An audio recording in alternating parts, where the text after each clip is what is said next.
The moment I heard the young man at the front of the room call the old lighthouse a charming relic that had probably outlived its usefulness, something inside my chest tightened the way it used to before a winter gale rolled in from the Atlantic. It was said casually.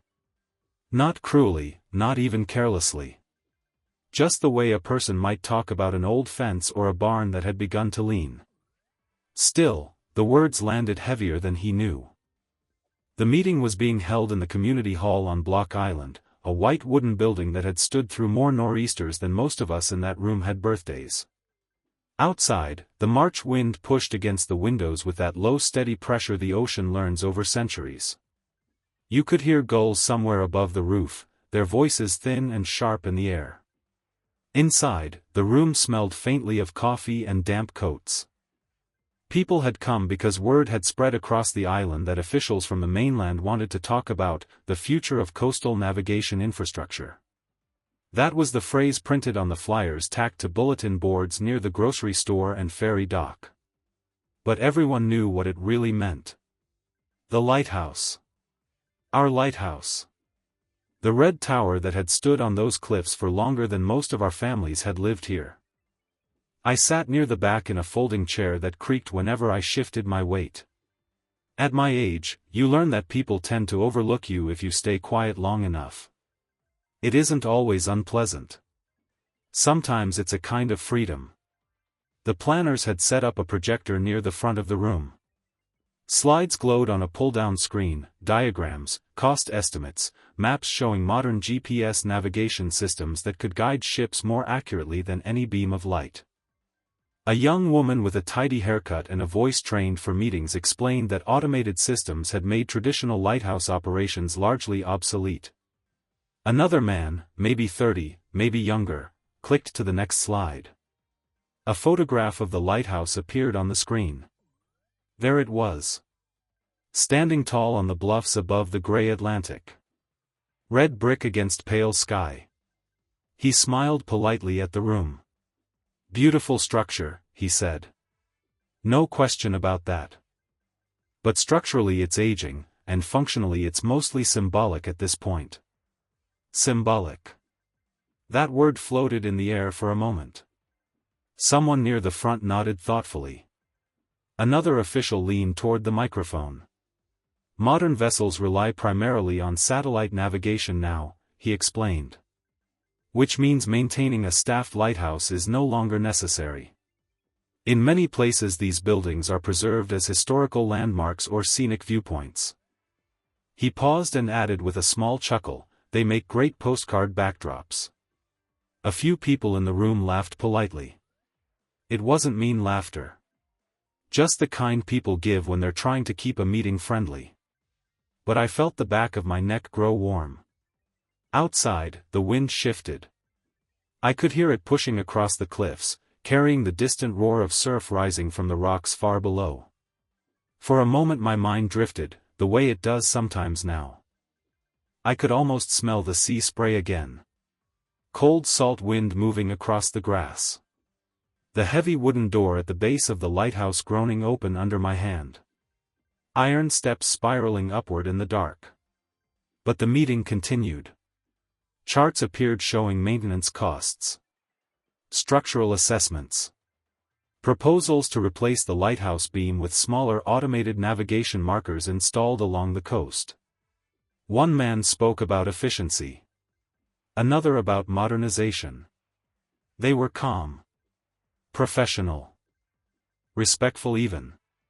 None of them sounded like villains. Just people doing their jobs. Still, each sentence chipped away at something old inside me. A woman from the island stood up near the side wall. My grandparents used to say that light kept half the fishing boats alive during bad weather, she said carefully. The young planner nodded politely. And it served an important role historically, he replied. Absolutely. But modern systems have surpassed that technology. Surpassed. The word echoed in my head the way foghorns used to roll across the water at night. I kept my hands folded over my cane and stared down at the floorboards.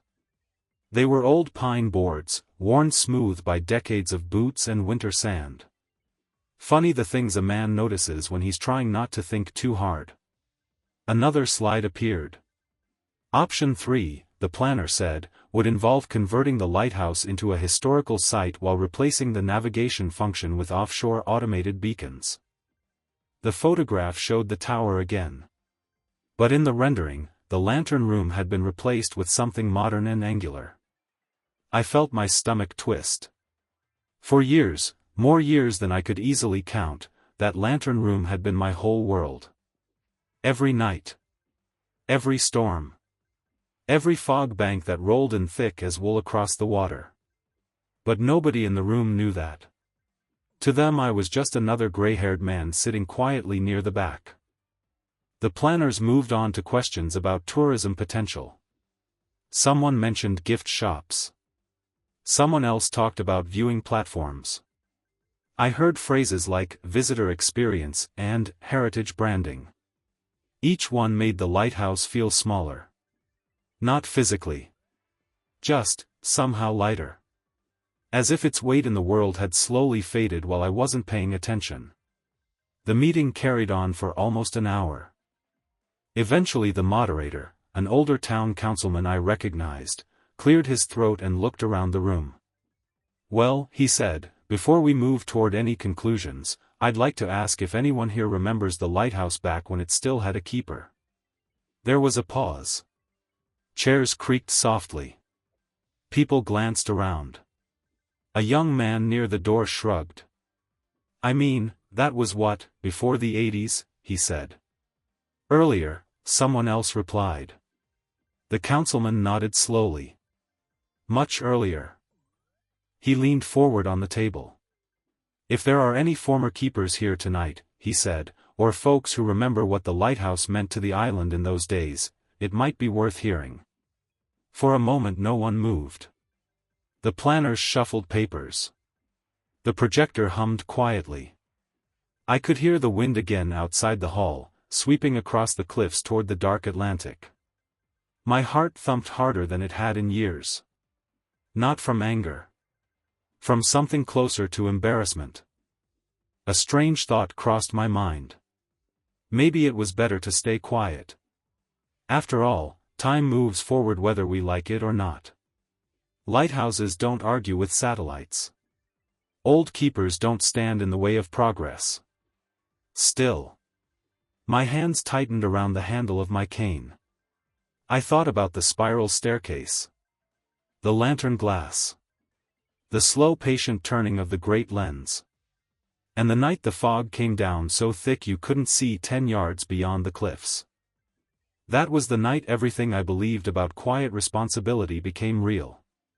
Before I quite realized what I was doing, I pushed myself slowly to my feet. My chair scraped softly against the floor.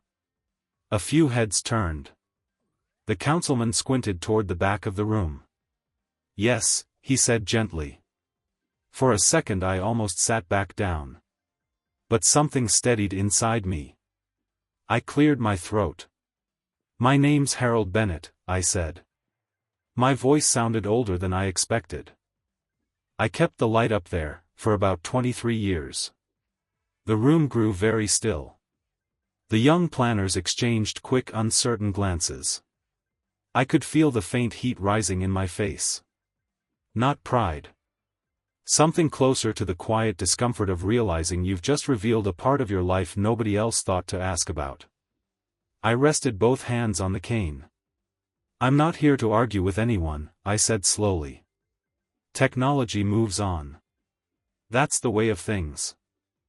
I paused, looking past them toward the window where the gray Atlantic wind pressed against the glass. "But hearing you all talk tonight reminded me of something." The memory rose so clearly it almost smelled like salt. "There was a night, late autumn, sometime in the early 70s, I said. The fog rolled in before sunset. Thickest I'd ever seen. By midnight you couldn't see the cliffs from the lantern room. I noticed people leaning forward now. Even the planners had stopped writing.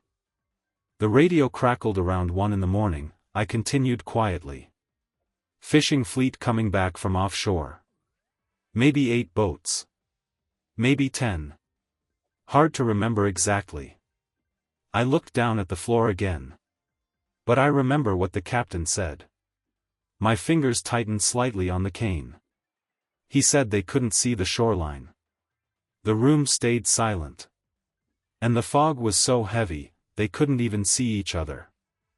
I lifted my eyes toward the photograph of the lighthouse still glowing faintly on the projector screen. So the only thing they had left to guide them.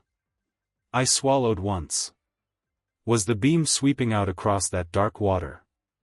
For a moment I stood there listening to the wind outside the hall, and in my mind I could hear another wind entirely, the one that had wrapped itself around the tower that night more than 30 years earlier.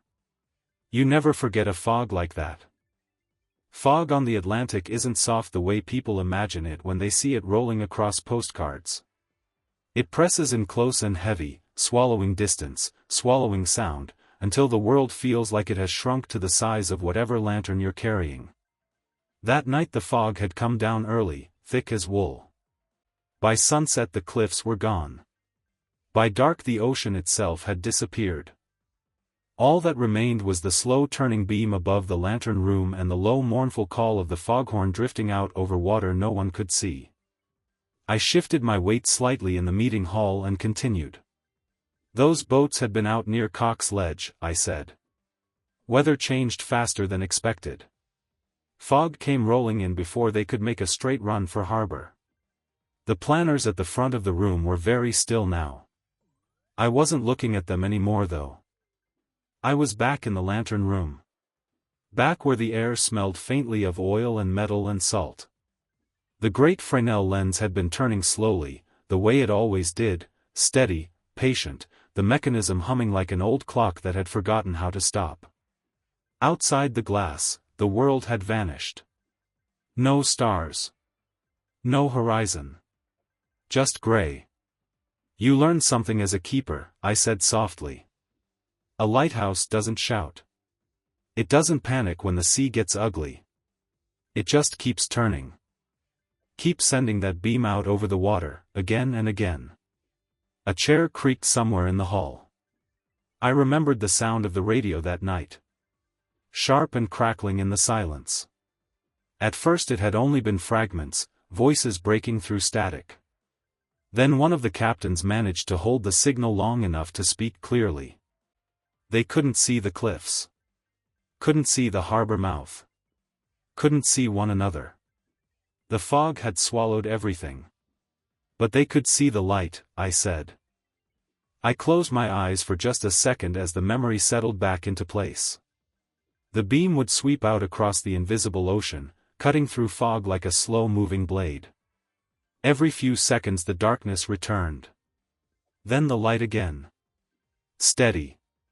Predictable. Certain. They told me later, I said quietly, that when that beam passed across their decks, they'd turn their boats a little toward it. The hall was so quiet now that I could hear the faint hum of the projector. Not much, I continued. Just a few degrees each time it appeared. Light. Dark. Light. Dark. Little corrections. Little adjustments.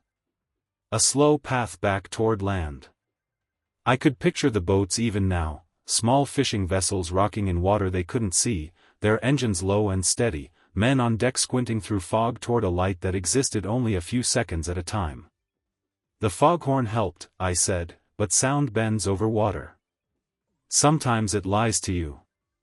But light tells the truth. Someone in the front row had leaned forward with both elbows on the table. No one interrupted. They came in one by one, I said. Not fast. Careful. Listening for rocks. Watching for that beam.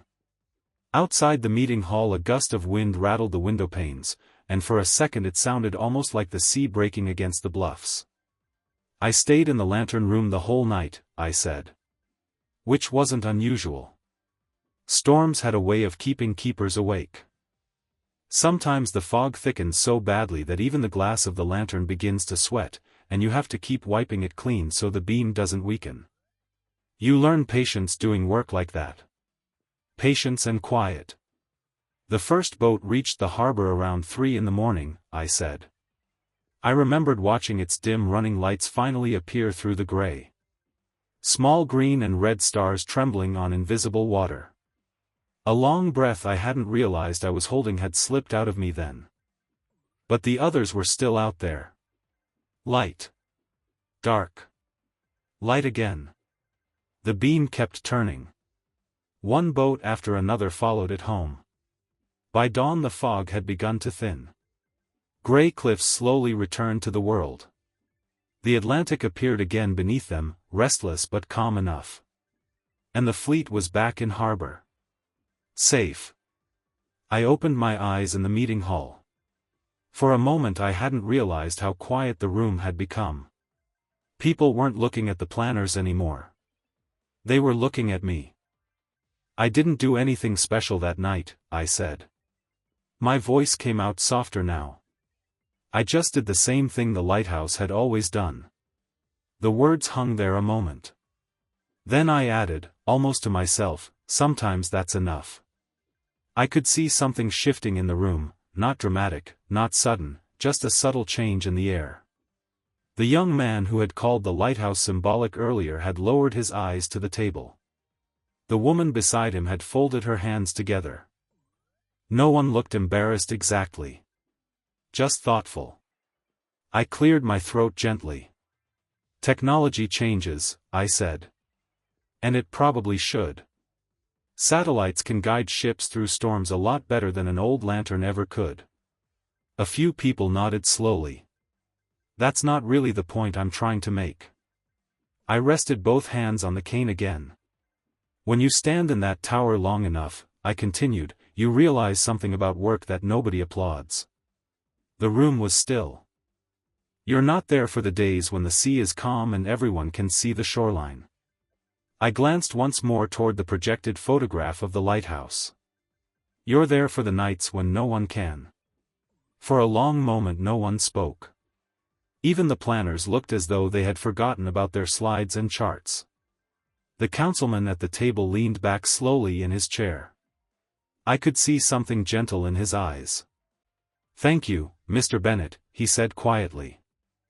I nodded and eased myself back into the folding chair. My knees complained a little, the way old knees do. The meeting continued after that.